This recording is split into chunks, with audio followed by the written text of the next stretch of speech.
We've now got an image stacked on top of a bunch of text inside of some boxes. We have our borders turned on so that we can see where things are, okay? If you'd like, I can make those borders thicker, but right now we're working in this. You should be doing this in CodePen. It will refresh much more quickly and you'll see the edits live, all right? But at this point, now I have all this text. Well, I want to show you that in the original email structure, this right here, this word service specials is on its own separate spot, separate line from this image here, and is on its own separate line from this content right here, okay? All of this content's on its own line, all right? And to show you, it looks like this, okay? And so we notice that this looks like it's in its own box with its own background color. So let's try to build this word service specials in its own box with its own background color. So going back to my thing, you notice I've already got it. Everything's in this TRTD. Remember what I did is I copied and pasted this right here underneath the ending of the TD and the TR, okay? So here's what I want to show you that I'm about to do. I'm literally about to copy and I'm going to end this table division. It's inside of a table division, but I'm going to end that table division right here, okay? So I'm going to inside here, I'm going to say, let's just write this as a comment so you see what I'm doing. I'm going to say, I will end the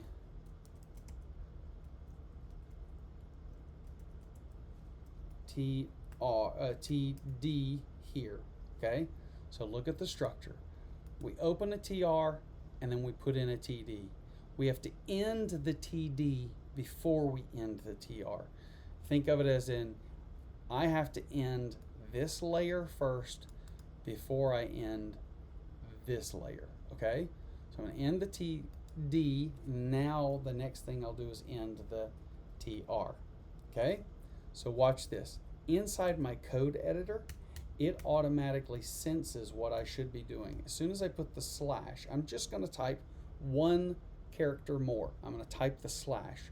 It will automatically fill the tag that needs to be ended next. It put in TD, okay? So I end my TD. Okay, see, notice it's on that level. I'm going to go ahead and push this content in. And the next thing I need to do is end the TR. Notice it backed it up to the same level, okay? A faster way to do that, rather than typing that, now I will type it frequently, but a faster way to do it is I'm going to copy this. And I'm going to copy this all the way to here, but guess what I'm going to do next? I'm going to start another TR anyway, so I might as well copy that next TR, and then I'm going to copy this TD. Might as well copy that too. So watch this. I'm going to copy all of the stuff that's selected. I'm going to come in, I'm going to drop down, I'm going to paste.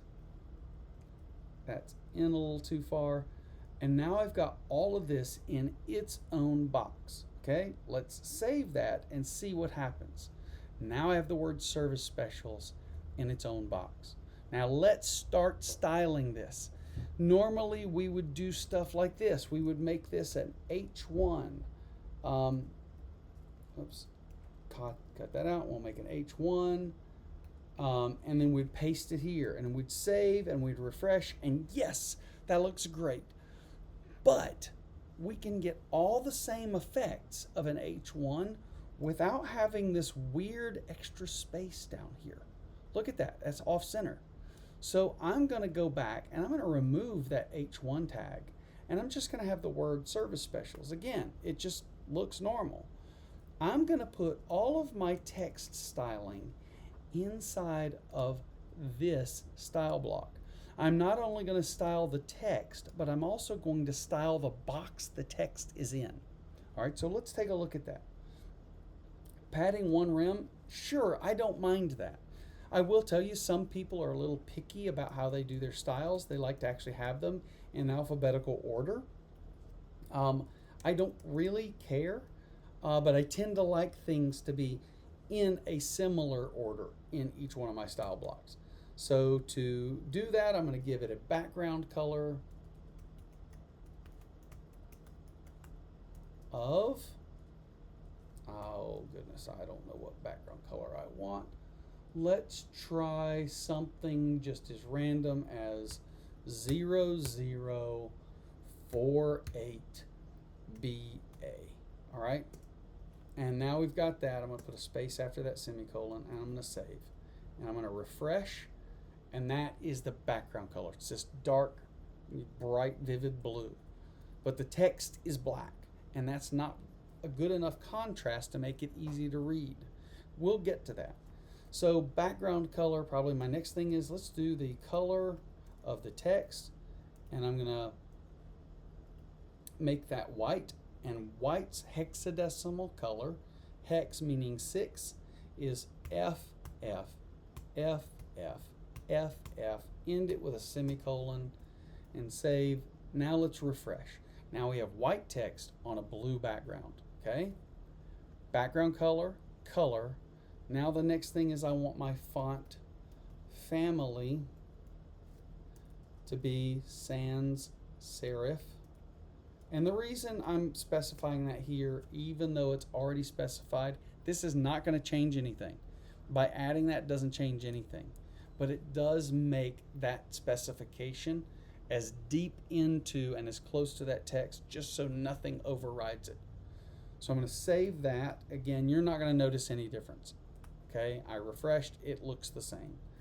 The next thing I'm going to do is I'm going to make the font weight, I'm going to make it bold. I'm going to save that and refresh. Now we've got bold text. But unfortunately that font is way too small.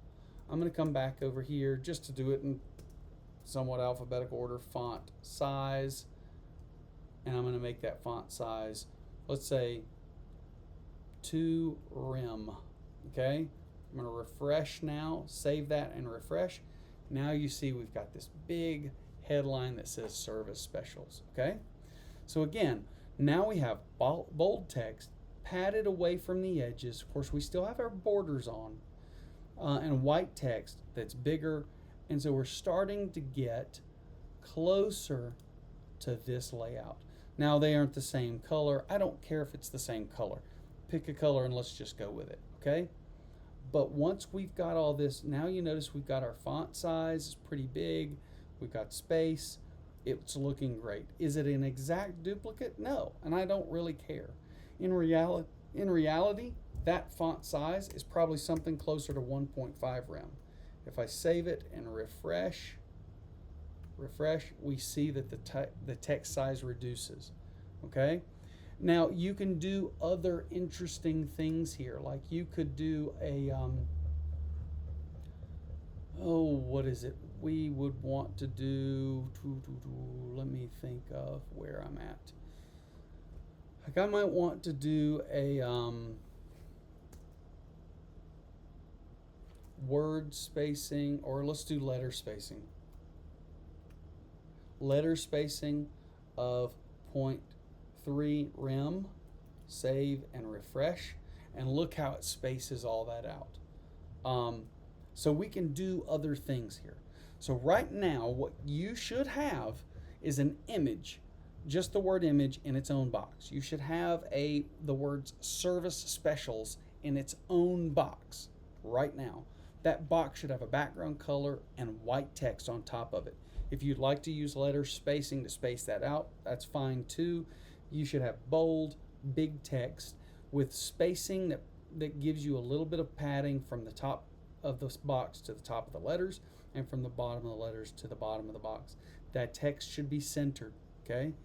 To ensure it is centered, right now I've got text, I've got the alignment on the table division as centered, but you can actually say text align and then put center here and save that And right now you're not going to notice any difference, but that text align actually can replace this right here, and you don't need it, okay?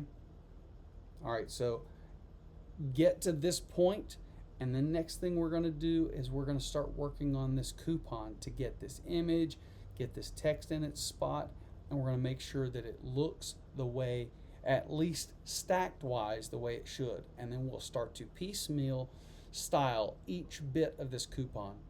Then we will take that coupon and then we'll start copying it, and we'll paste it one time so that we can move stuff around. All right, try this out and get to right here, and I'll see you in the next video.